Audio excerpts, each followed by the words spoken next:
Estimados televidentes, bienvenidos a nuestro programa de Mediodía a Medianoche, el cual se transmite los días miércoles a las 21:15 horas, con repetición a las 23:35 horas, sábados a las 10 horas, domingo a las 21 horas, por Canal 47, señal interregional Telefónica del Sur, y Canal 53, Net América Televisión en Ancud. Junto a mi querido amigo Carlos Cabellos, iniciaremos este interesante programa. Carlos. Tal como señala Boris, en este programa se retransmitirá una conversación que tuvimos hace algún tiempo atrás con Carlos González Saldivia, como un aporte a la memoria de una personalidad multifacética que, a pesar de habernos abandonado de esta vida terrenal, su recuerdo permanecerá por mucho tiempo en la conciencia de la vida de quienes tuvimos la suerte de conocerlo y del público en general a través de sus obras. Decimos multifacético porque Carlos se destacó como profesor, como músico, comunicador social, escritor, poeta, dramaturgo teatral, entre otras actividades. Bien, siguiendo el hilo conductor de lo que acaba de señalar mi querido amigo Carlos Cabello, voy a leer una breve reseña teatral acerca de las obras que escribió nuestro querido amigo Carlos González.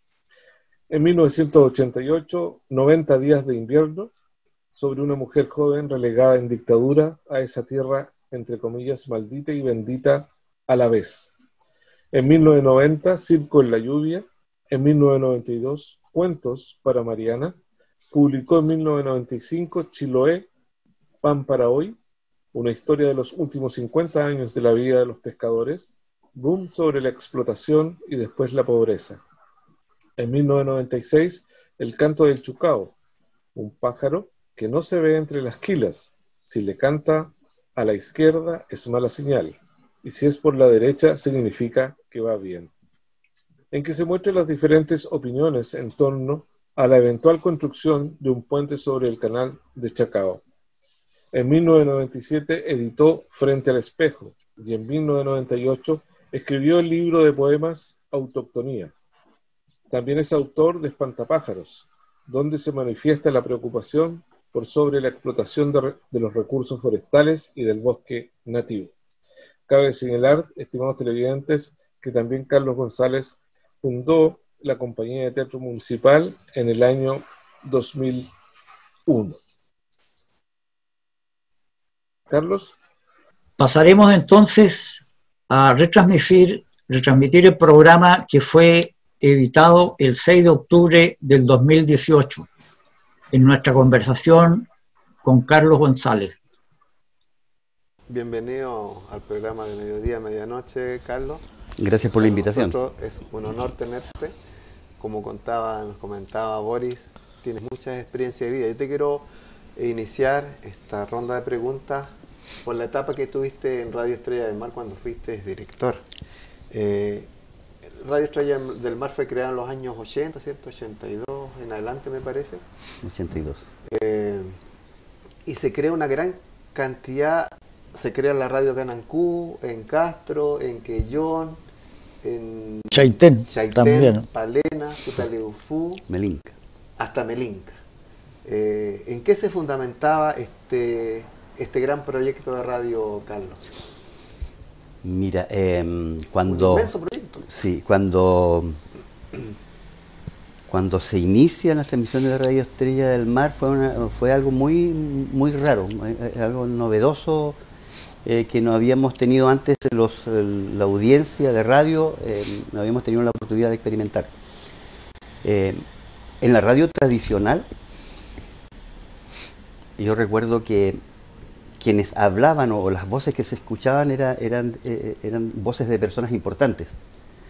Pero además también podían incorporarse voces de personas que se escuchaban bien, con una buena tonalidad y que, entre comillas, eran cultas. Esa era como la radio tradicional. En general, la comunidad o la gente común y corriente no tenía participación, no tenía muy poca participación. Y cuando empiezan a sonar las voces en Radio Estrella del Mar, de inmediato uno desde afuera, sin conocer siquiera el proyecto, dice, aquí pasa algo raro. Porque empiezan a aparecer las voces de los campesinos, las voces de los pescadores, de los dirigentes de organizaciones, de las dueñas de casa, de artesanos, etcétera, etcétera. Gente que habitualmente no eran escuchados. Y en un principio mucha gente pensó que por las características de la musicalidad de la voz de la gente de Chiloé, y especialmente de la gente de las zonas rurales, mucha gente pensó, o algunas personas pensaron, que era como un chiste, como una talla, qué sé yo, porque nuestro acento cantadito de hablante es notable. Y lentamente empezamos a darnos cuenta que la radio traía una propuesta distinta a lo que habíamos escuchado nosotros antes. Y de ahí van naciendo un conjunto de programas de radio en donde las voces de estas organizaciones, de estas personas, van apareciendo permanentemente. Y se va construyendo una historia que además era contada como muy en la intimidad de la familia, especialmente la gente que estaba vinculada con familias rurales, qué sé yo. Eso era muy frecuente al interior de la familia. Pero aquí empieza a salir al aire. Y todo el mundo empieza a escuchar esas voces. Y todo el mundo empieza a valorar esas voces. Y a valorar fundamentalmente lo que dicen, porque en el fondo era su planteamiento. Era su vida, era su experiencia y toda una trayectoria de cada familia, de cada persona, de cada organización. Y lentamente la comunidad empezamos a tomar conciencia de aquello. Empezamos a sumarnos y a sorprendernos cada día. Ese proyecto que hablo yo fundamentalmente de la emisora ahora, es un trabajo que era parte de la acción evangelizadora de Monseñor Juan Luis Guillermo de Arce. Es decir, no era una radio por hacer una radio, no era una radio porque la gente opine, sino que tenía dentro del marco de su gestión, digamos, de pastor, él puso en marcha esa iniciativa. Y allí uno va entendiendo lentamente que va conociendo una iglesia que va más allá del latín, va más allá del altar y del cielo, sino que es una iglesia que va con el hombre, con la mujer, con el caminante, digamos, cotidiano, y vamos entendiendo una iglesia distinta, una iglesia, diría yo, valiente, que invitaba a que la gente protagonizara su historia, que valorara su historia, que diera a conocer su historia.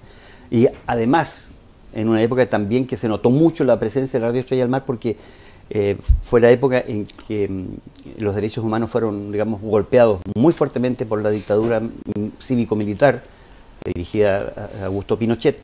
Entonces fue también un espacio, incluso lo denominaron la radio, la voz de aquellos que no teníamos voz. Fue una experiencia muy, muy hermosa, así en términos muy gruesos. También la comunidad le decía la Radio Estrella del Mir. Sí, la Radio Estrella del Mir viene a propósito del tema de los derechos humanos. O sea, la gente de derecha fundamentalmente la denominó así porque todo aquella voz, aquella institución, aquella organización que defendían los derechos humanos eran o comunistas, o eran extremistas, o eran marxistas, estaban todos metidos los metían a todos en el mismo saco. Y producto de ese mote que le echaron a la Radio Estrella del Mar, fue que muchos asumieron como la Estrella del Mir, porque el Mir, sabemos que Movimiento Izquierda Revolucionaria asociaban eso, pero no fue más que una forma de descalificar la labor de la radio. Pasando a otro tema y muy vinculado a tu profesión, la educación en Chile está muy por debajo de lo que vemos, por ejemplo, en los países nórdicos, donde va más dirigida a un mejoramiento del conocimiento de los niños, de los educandos. Nosotros estamos en un país, entre comillas, en desarrollo. Sin embargo, la educación, que debería ser el pilar de este desarrollo, está muy por debajo de lo que exigiría una situación así. En estos días, hace poco de estos días, se celebró el Día del Maestro. En relación a tu participación como profesor y muy vinculado a este proceso. ¿Cómo ves tú la educación en estos momentos en nuestro país? Bueno, es un tremendo tema. Es un tremendo tema. Yo, una cosita nada más. ¿Se va a celebrar el Día del Profesor el 16 de Claro, octubre? 16 de octubre. Falta, bueno, estamos preparándonos entonces. Estamos exactamente a una semana de, sí. Mira, bueno, cuando uno tiene ya 65 años y estuvo durante un proceso largo de tiempo vinculado al tema de la educación, uno se da cuenta la diferencia de lo que fue, de lo que existió y lo que hoy día existe. Como todo el mundo sabe, seguramente hasta antes del golpe de Estado, la educación primaria o la educación general básica estaba centrada fundamentalmente en la formación en las escuelas normales de los profesores. Y después del golpe de Estado se produce el cierre, por orden del dictador, el cierre de las escuelas normales del país. Y desde ese momento viene yo diría un proceso de degradación tanto de la formación de los educadores como de la valoración de los educadores. En ese periodo posterior, yo recuerdo que terminé el año 76 y nos fuimos a las escuelas. Desde el momento en que, en ese tiempo, desde el momento en que tú postulabas al Ministerio de Educación, eras cuestionado y revisado. En mi caso, por ejemplo, yo no pude trabajar en ANCUD porque cuando presenté mis papeles, mis antecedentes para postular como profesor dentro de Chiloé, qué sé yo, de ANCUD, había un camino que los documentos llegaban a la Dirección Provincial de Educación, se iban a Carabineros para ser evaluados, para ser estudiados, y supuestamente se iban a Puerto Montt y desde Puerto Montt se tomaba la decisión de quiénes quedaban y quiénes no quedaban. Curiosamente, en mi caso, como en algunos otros compañeros de curso, los papeles se perdieron, se extraviaron. Y el director provincial de la época, ni Carabineros, ni nadie supo dar una explicación de qué pasó con aquellos documentos. Por esa razón me fui. O sea, desde que el profesor entraba o intentaba entrar al sistema, estabas tú cuestionado. Porque se veía terroristas en todas partes, más aún en los educadores. Porque además era claro, el rol que siempre se ha cumplido como educador es fuerte en relación al vínculo que tiene con los estudiantes, con los apoderados. Siempre fue un líder el profesor. Hoy día pareciera que no lo es tanto. Bueno, yo recuerdo que en ese periodo permanentemente había cambios de programa, había cambiado un ministro, se cambiaba los objetivos de la educación, que era educación la globalizada, que se cambiaba la educación por asignatura, la cantidad de alumnos, o sea, había reiterados cambios en el proceso. La formación de los profesores posteriormente viene yo decía, degradándose porque aparecieron muchas instituciones que no calificaban para el sistema. Sin embargo, cuando venían los profesores al aula, qué sé yo, se notaba un cambio significativo. Se hablaba de falta de vocación, se hablaba de un conjunto de otras variables que entorpecían la vocación y la entrega de los educadores. Eso es lo que aparentemente ocurría. Y además, sumado a un contexto social, a un contexto economicista, al sistema neoliberal que nos sacudió a todos y que hasta los días de hoy estamos metidos en ese proceso en donde el dinero es como el centro del quehacer del ser humano y todo pasa por el dinero.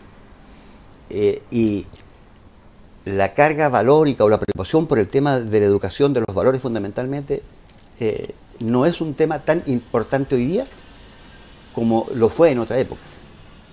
Los códigos son distintos hoy día, los intereses son distintos hoy día, y precisamente por esa razón se forman los estudiantes para que funcionen dentro de un sistema y dentro de este sistema. Carlos, una consulta relacionada a lo que estamos conversando.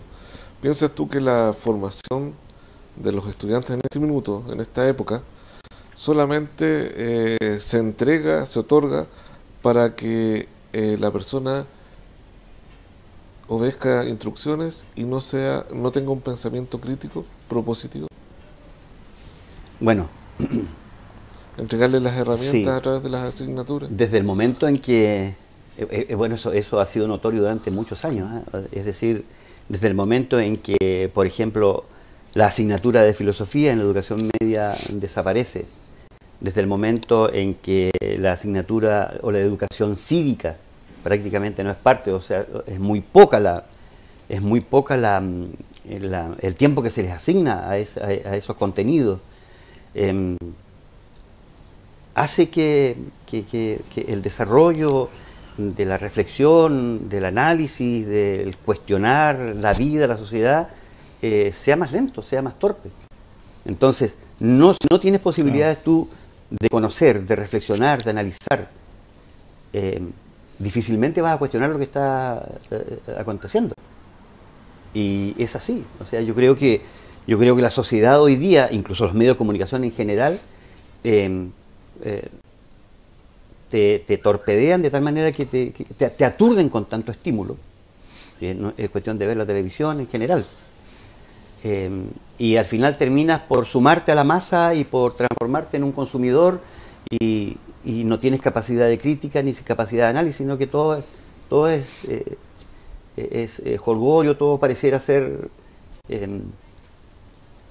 farándula, porque es el mayor tiempo que se les asigna, digamos, claro, a la programación de radio, de la programación de televisión. Son muy pocos los programas como el que ustedes están dirigiendo hace tiempo, se ven en la televisión. No existen, no les interesa digamos, a los medios en general tener este tipo de programas. Invitan a que te pongas torpe, a que no pienses, claro, a que no analices, que no reflexiones. ¿Y por qué se ha mantenido este sistema educativo cuando ya llevamos, según se dice, como 40 años de democracia? ¿Por qué se ha mantenido la situación que tú señalas? Ay, otro tema. Es que un suspiro porque uno... Mira, yo diría que en Chile en general hemos sido un país que nos cuestan mucho los cambios. Y sí que nos cuestan mucho los cambios. Y los cambios significativos. Claro. Entonces, cuando tú te pones a pensar en que ha permanecido tanto tiempo, es que a los legisladores y a los políticos pareciera que les acomoda el sistema. No ha habido grandes cambios desde que recuperamos la democracia. No ha habido significativos cambios. Evidentemente, claro, alguien puede decir está perdido absolutamente, porque claro, si vamos a... Estoy pensando solo en el periodo democrático, porque si vamos a evaluar el cambio que hubo después que se recuperó la democracia y que, entre comillas, Pinochet dejó de gobernar, los cambios han sido significativos, fundamentalmente en el tema de las libertades y en el tema de derechos humanos. No se olviden que previo a la recuperación de la democracia, el ciudadano común y corriente nos levantábamos, nos despertábamos y lo primero que hacíamos era escuchar Radio Cooperativa. El diario Cooperativa está llamando y aparecían los muertos, aparecían los degollados y aparecían las torturas y desaparecidos, pero todos los días.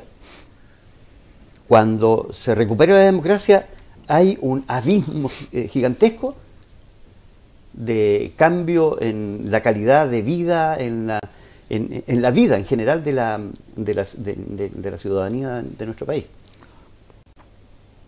Al respecto, Carlos, se están cumpliendo los 30 años de la victoria del no.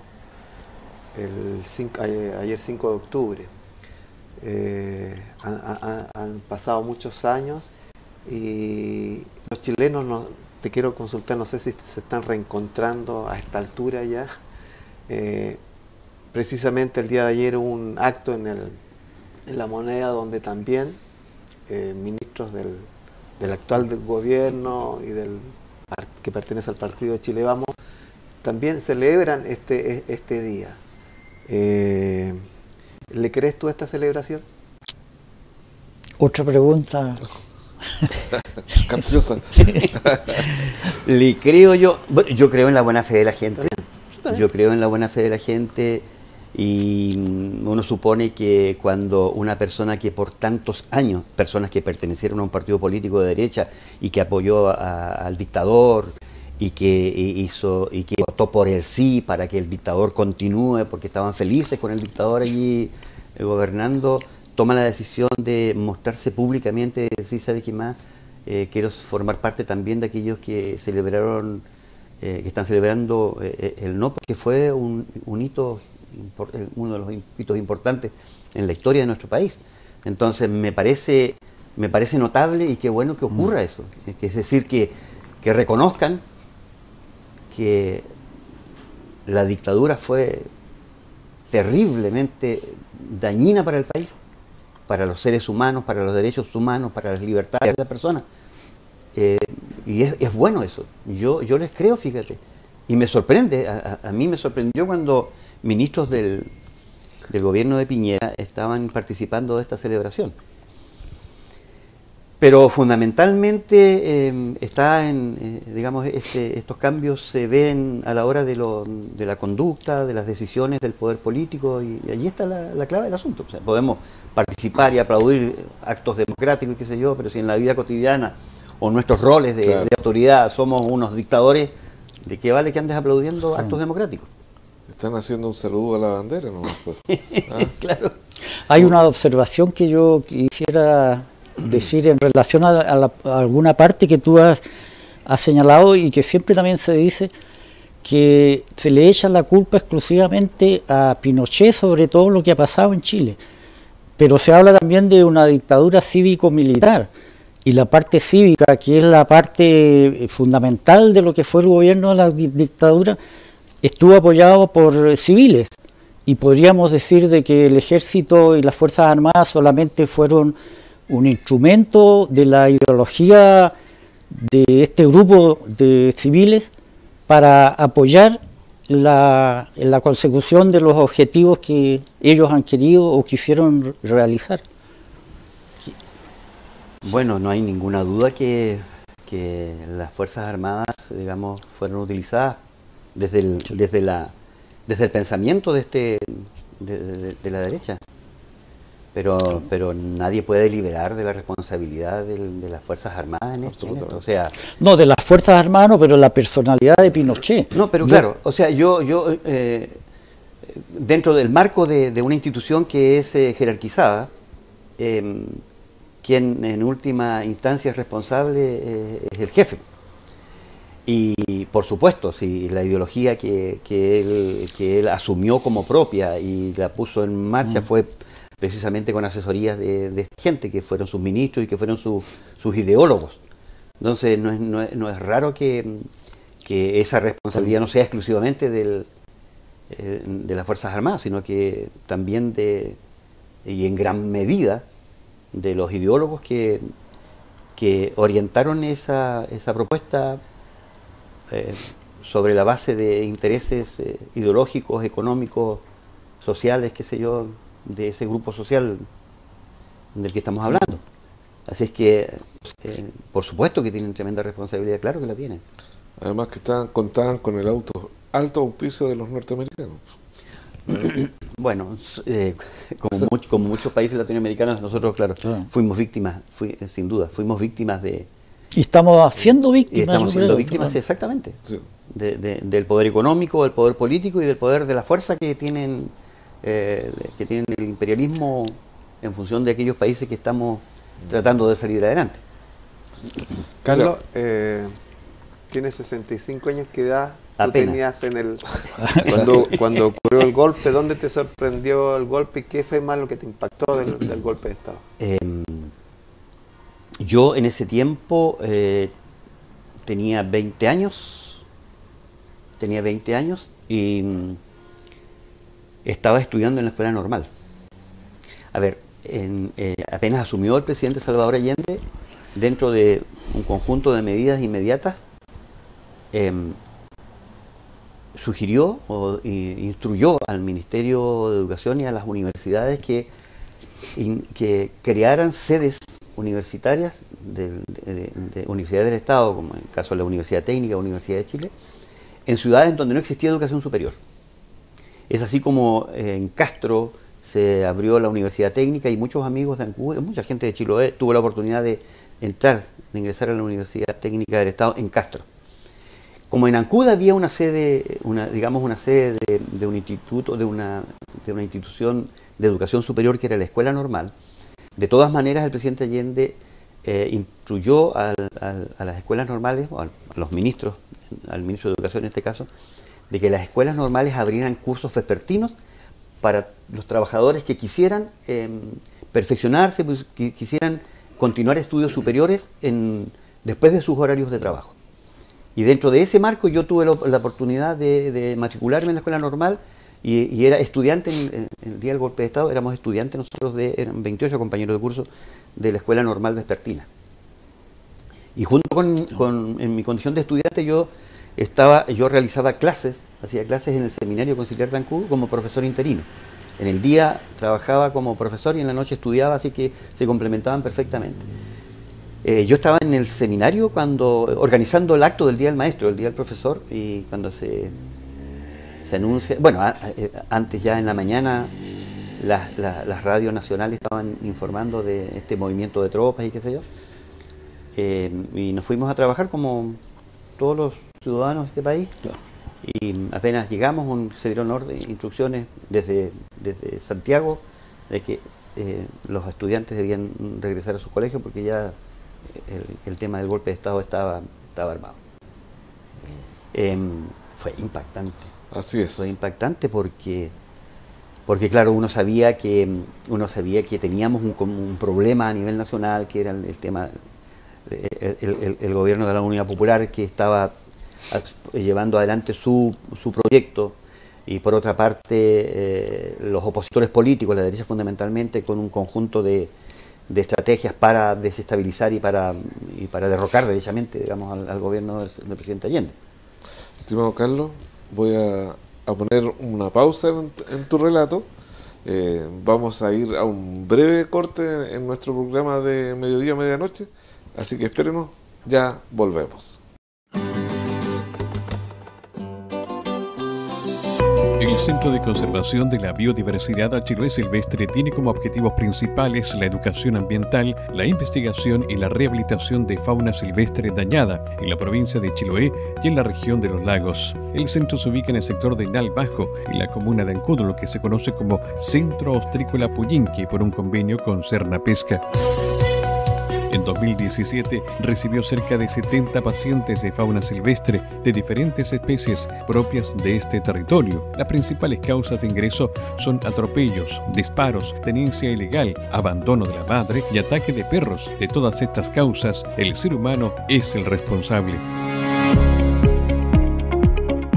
Los perros son un gran problema para la fauna silvestre, pues no solo persiguen y dan muerte a muchos podúes, aves y otras especies, sino que también pueden transmitirle enfermedades, sobre todo al zorro chilote, una especie emblemática de Chiloé y en peligro de extinción. Chiloé Silvestre te recuerda que según la nueva ley de tenencia responsable de mascotas es deber de cada propietario el mantenerlos en óptimas condiciones. Recuerda no dejar a tu mascota suelta, utiliza el chip de identificación y cuida su salud desde joven, llevándolo al veterinario y siguiendo su plan de vacunaciones y desparasitaciones. Con esto no solo proteges a tu mascota, sino también a la fauna nativa del archipiélago de Chiloé. Un perro abandonado siempre será un potencial depredador y diseminador de enfermedades a la fauna silvestre. Vacúnalos, esterilízalos y hazte responsable de todo su cuidado.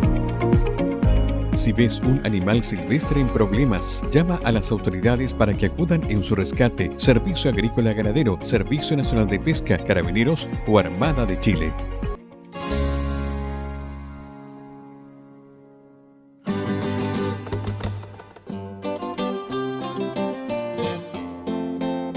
Estimados televidentes, de vuelta en nuestro programa de Mediodía a Medianoche. Debo señalar que nuestro programa se transmite por Canal del Sur los días sábados a las 23 horas, domingos 13 horas y 20 horas y los lunes a las 21:30 horas, luego del noticiero central de Canal del Sur. Y a partir del martes lo encuentran nuestra programación en YouTube en canaldelsur.cl. Estimado Carlos, seguimos con el relato. Bueno, estaba comentando de lo que me impactó, digamos, posterior al golpe de Estado en lo personal. Son experiencias durísimas y terribles. Cuando uno las dimensiona desde esta altura, es imposible entender o haber entendido lo que acontecía en aquella época. Simplemente era el susto, la emoción y el terror del que uno era víctima. Y yo recuerdo que, bueno, los primeros impactos fue cuando echaron a nuestros profesores de la escuela normal. Eso, para nosotros, eran unos maestros, y a pito de nada, a pito simplemente de que pensaban distintos, porque los acusaron. Había mucho soplonaje en aquella época, los acusaron de esto o lo otro, para afuera, aquellos profesores que eran maestros. ¿Y qué profesores eran? Como para información. Yo recuerdo, sí, profesores de didáctica, profesores de filosofía, profesores de metodología. A ver, de los que recuerdo yo, el profesor Víctor Paredes Cárcamo, era profesor de la escuela normal. Manuel, el profesor, un profesor extraordinario, no sé por qué se me escapó el nombre en este momento. Pero los que más me impactaron fueron Manuel, pero del mismo nivel, digamos, del profesor Víctor Paredes. Y eso fue lo primero. Al día siguiente, o a los días después, cuando llegamos a la escuela normal, la noticia de que habían sido echados y que no podían entrar a la escuela. La noticia de saber que un conjunto de ciudadanos de Ancud habían sido detenidos. Entre ellos estaba un muchacho del liceo, un muchacho Milapichún, estaba, recuerdo también, el contador César Zúñiga, estaba el maestro José Nahuel, compañeros de curso de la época, hablamos de estudiantes que estaban en otro lugar. Se me viene a la memoria Guido Alvarado, se me viene a la memoria Rigoberto Maldonado, Manuel Mancilla y un conjunto de otras personas que eran amigos, compañeros de curso, y que uno les conoció su historia. Entonces no podíamos explicarnos de cómo se habían transformado en terroristas de la noche a la mañana, porque eso es lo que buscaban, digamos, la gente de la dictadura. Otras cuestiones que recuerdo que lo conocí después, tomé conocimiento después, es cuando la señorita Emilia Andrade, que es la primera directora provincial de educación, a su casa se presenta una patrulla de 6 carabineros con metralleta en mano y la llevan a la dirección provincial para que se hiciera cargo de la educación de Chiloé, o sea, en esas condiciones, o sea, con metralleta en mano y sin decir aguabá. ¿Sabe qué? Usted debe hacerse cargo por órdenes superiores de la educación provincial de educación, de la oficina de educación provincial, y tiene que irse.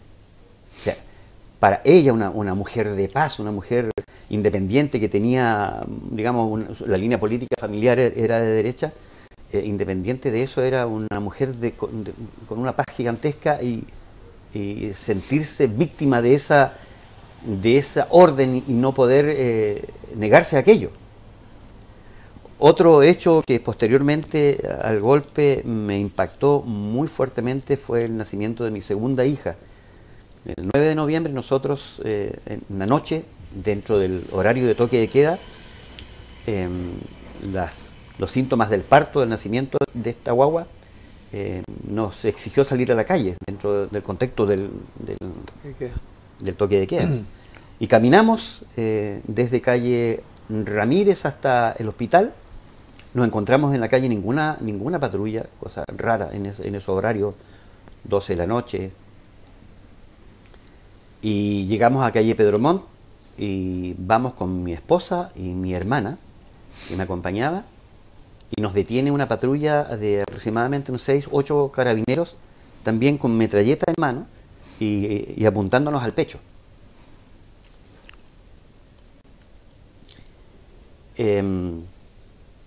Y esas cosas de la vida. Había un tipo, uno de los carabineros, que el que primero, el más cercano con el arma en la mano, nos pregunta quiénes somos y por qué estamos en ese lugar. Enrique Nenén se llamaba. Y no nos conoció, siendo que era amigo personal y siendo que nos conocíamos en la población Borque desde niño. Desde niño. Nos presentamos y él reconoció a mi hermana porque era funcionaria de salud. Gracias a eso logramos llegar hasta que nos abrieran el paso. Pero el golpe emocional, lo que significa que te enfrentes a un grupo de policías armados, claro, con metralleta en el pecho y con toda la atmósfera que se estaba viendo en esos días, fue traumático. Carlos, tú durante el periodo de la dictadura, ¿trabajaste también en medios de comunicación? ¿O te dedicaste a la docencia? No, yo era profesor en el seminario en ese tiempo, pero estuvimos estrechamente vinculados con Radio Estrella del Mar. Ya. Así que de todas maneras, no directamente como en la difusión, sino que como en la producción de algunos programas o qué sé yo, vínculo con el medio para difundir acciones, digamos, educativas o análisis de la realidad de lo que se estaba viviendo en aquel tiempo. Fundamentalmente era el tema central, el tema de la explotación de los recursos pesqueros, ya, el boom pesquero. ¿El loco? Exactamente. Ya. En esa época, en la década de los 80. Perdón, en este periodo tú también, como multifacético del arte, tenías poesías, tenías cuentos, tenías teatro en relación a lo que estaba pasando en el país. ¿Cómo fue esa experiencia y en este momento qué recuerdos tienes de esos episodios? Mira, en general la gente que teníamos algún vínculo o teníamos alguna opción por alguna manifestación artística o cultural, y quienes teníamos conciencia de que no éramos partidarios de la dictadura y que estábamos en contra, obviamente, de la dictadura, toda la gente, los músicos, los pintores, los fotógrafos, la gente de teatro, los poetas, escultores, todo el mundo estaba creando en función de aportar para que la comunidad tome conciencia de lo que estábamos viviendo y para que tome conciencia de la necesidad de la libertad del ser humano. Entonces, desde esa perspectiva, desde las peñas folclóricas, digamos, estábamos en todas, porque sentíamos las necesidades y sentíamos un deber de poder aportar en ese ámbito. Entonces, no era extraño encontrarnos mucha gente en las peñas folclóricas, mucho voluntariado, exposiciones, charlas, encuentros de poesía, encuentros de teatro, creaciones teatrales que hablaban sobre estos temas, creaciones literarias que hablaban sobre estos temas y que ponían en el tapete y que invitábamos a la comunidad a reflexionar.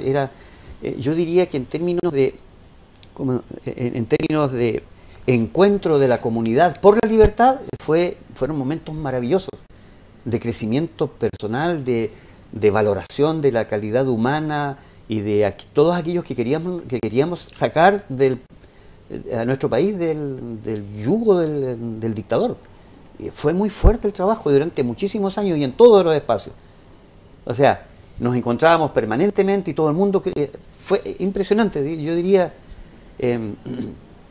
no recuerdo después que haya habido tanto entusiasmo, tanta gana por aportar, por crear, por poner las ideas, por poner la originalidad, por poner la creación al servicio de la toma de conciencia y de la libertad de los ciudadanos. Carlos, muchísimas historias, muchísimas experiencias. En este mundo al que tú nos hablas de la cultura, del arte, del teatro, nace también Fundechi. Explíquenos cuál es su propósito y la importancia igual que tiene el obispo Juan Luis Giser. Bueno, dentro del marco de su gestión como pastor, él crea una entidad que se llama Fundechi, que es Fundación para el Desarrollo de Chiloé. Y dentro de esa institucionalidad se inician la generación de proyectos para conseguir recursos y desarrollar iniciativas en pro de, especialmente de la situación de pobreza que se estaba viviendo en ese tiempo. Estamos hablando proyectos para el desarrollo y para la formación de algueros, organizaciones de algueros, organizaciones de artesanos, el campesinado. O sea, habían un conjunto de iniciativas que contribuyeron para el desarrollo de esas comunidades rurales. Y dentro de ese marco también estaba la agrupación de teatro de Fundechi, que dirigió Mauricio de la Parra y que fue también, diría yo, la entidad que nos permitió atrevernos a mostrar lo que estaba aconteciendo en el país. Es decir, Mauricio de la Parra y esta compañía de teatro Fundechi presentó obras de teatro que denunciaban lo que estaba aconteciendo en Chile. Entonces era un atrevimiento que eso aconteciera, y después fue más fácil para el resto de la gente sumarse a este tipo también de iniciativas, que ya teníamos además la protección, o teníamos la contención, más bien dicho, de los espacios de la iglesia, que fueron muy relevantes en esa época, y que, bueno, después que se fue Monseñor Juan Luis Giser, se vinieron abajo prácticamente todas esas iniciativas. ¿Y el proyecto Astillas? El proyecto Astillas fue una iniciativa que llevaba la Corfo, bueno, el gobierno de la época, estamos hablando del año 78, al principio de la dictadura, con el propósito, entre comillas, de sacar de la pobreza a los chilotes. La idea era generar una asociación, una relación entre Corfo y la Sanyo Marubeni, que era una empresa japonesa. La idea era, el proyecto Astilla era explotar los bosques del archipiélago de Chiloé con el propósito de generar, digamos, fuentes de trabajo, sacar de la pobreza a los chilotitos. Esa era, entre comillas, la intención. Pero frente a esa realidad y frente a la posibilidad de que se arrasen con los recursos forestales y que se transforme al fin y al cabo en un archipiélago desértico, Monseñor Juan Luis Giser, en sus reflexiones, qué sé yo, convocó a un conjunto de científicos y académicos de universidades del país para que reflexionaran en torno a este proyecto.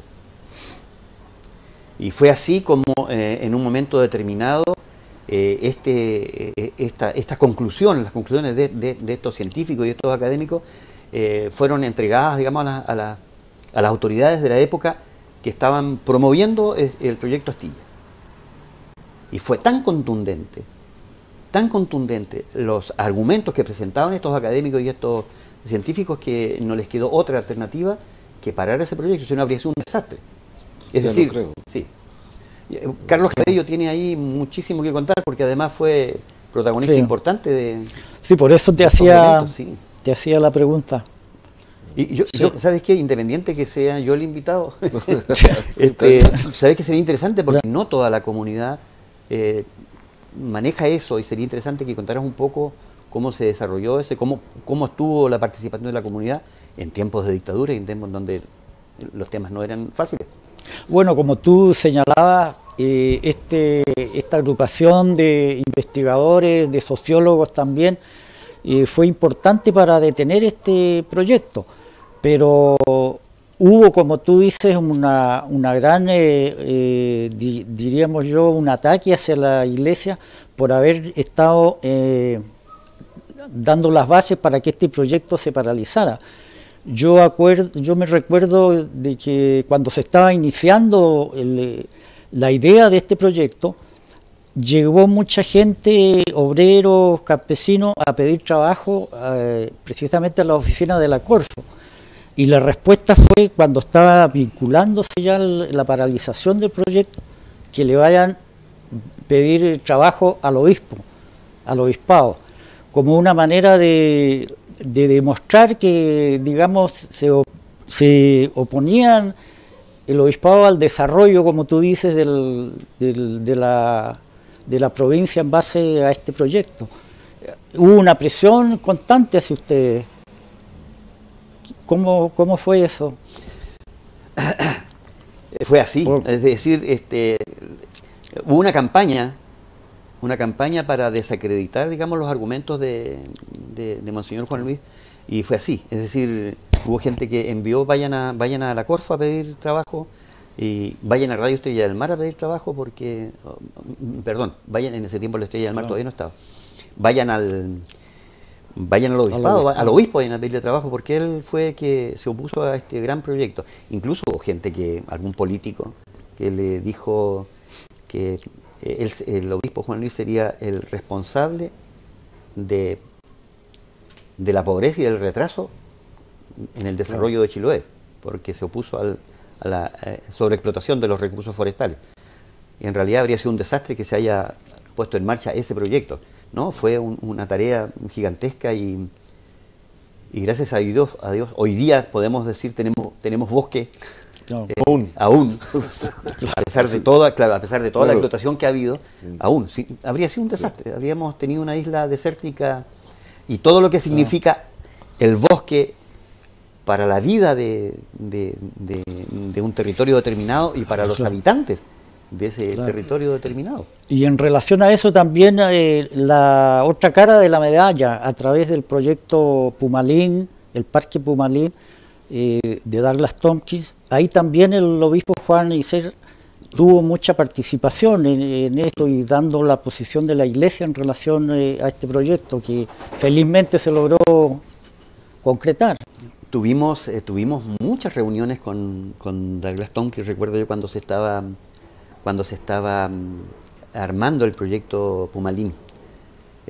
Para los televidentes, el proyecto Pumalín es un trabajo que originalmente parte con Douglas Tompkins y Chris, que era su esposa, que compraron alrededor de 360.000 hectáreas de cordillera en la zona de Palena, y que tenían como propósito destinarlo a un parque.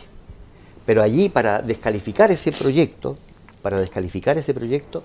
yo recuerdo que escuché una cantidad de barbaridades en contra del proyecto, en contra del gringo Tompkins, entre que este proyecto iba a dividir el país, porque no sé qué, que no sé cuánto, que se estaban apropiando del país, y que todo era malo, y que, fíjate que cómo es la historia, cómo el tiempo se encarga de nuestras verdades. Recuerdo que a través de la televisión apareció un senador, Jaime Orpiz. Vino como paladín de la verdad, de la justicia y de lo bueno para el país, a descalificar, a interpelar, digamos, y a cuestionar el proyecto Parque Pumalín, y salió en los medios de comunicación, y cuando nos ponemos a pensar hoy día en qué situación está Jaime Orpiz, el senador, por el norte, uno dice, el tiempo se encarga de nuestras verdades. Claro. Exactamente. Claro, era paladín de la moral y de la justicia y de lo bueno y de lo verdadero. En defensa de la patria. Exactamente. Claro. ¿Dónde está hoy día? Les pregunto a los televidentes, ¿en qué condiciones está hoy día Jaime Orpiz, el senador? Bueno, todo el mundo pensaba que era, o no todo el mundo, digamos, quienes estaban en contra del proyecto Pumalín, aseguraban que eso jamás iba a ser así. Lo que quería el gringo era apropiarse de medio Chile, y típica historia. Y en un momento determinado, ese parque fue entregado al Estado de Chile a través de la presidenta Bachelet. Fue entregado tal cual el proyecto original. Tal cual.